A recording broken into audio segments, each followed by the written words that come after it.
Ndakuramukije nyakubahwa Perezida wa Repubulika Eden Paul Kagame, reka nimagine kuri kunyumva. Mbahitata, ese ngire nte kweri ko mbuze uburyo bukwiye bwo kuguhama icyubahiro ugomba, ko mbuze naho umera nkwishyura umwenda w'amashimwe nkurimo. Biranandenze maze ntacyo utatugejejeho nyakubahwa. Yemerera nkwibarize nunkundira uzansubize.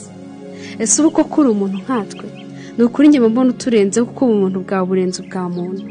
Ariko ubundi wabigenje ute kugira ngo tube turabo turi baye magingo? Aha, abamarayika ni byawe. Iwe tata, reka nkwibarize n'iki dore n'ubundi nabajije. Usibye kubwira kuri intwari indashyikirwa, bajya banyuzemo bakubwira kuri nyir'uburanga bwiranga nyir'inzobe idahanda. Iyo ngendo yose bayivuga iki? Ngereka nyivugeho. Uratambuka bakarangara, nabo bana n'ubumuga bwo kutumva imirindi yawe barayumva, ufite icyo yikeka guhungira kure.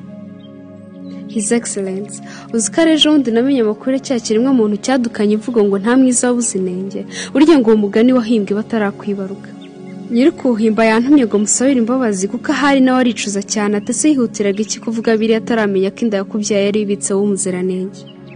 Bibayeho tugasubira muri cya gihe cy'abakurambere bacu ubwo baramyaga Imana bishakiye, ndakurahiye naramya wowe. Kugira ngo ubyumve neza, meze neza nka wa mugore wabonye Yesu arizera ati uyu mwana w'Imana mukozeho nakira. Sinzi impamvu nanjye mbona ko bibayeho nkakuramutsa narimwamo ikintu gishya. Unyemereye ndacyarimo ndashaka ijambo rita ndagukunda sindaribona, gusa nyizera ndi umuhanga buzacya rimwe naribonye.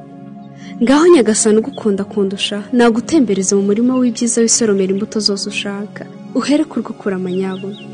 Urakagwira ugwijije, uzanaronka ijuru numva ngo neza ameze nkamwe nimwe rihatanira.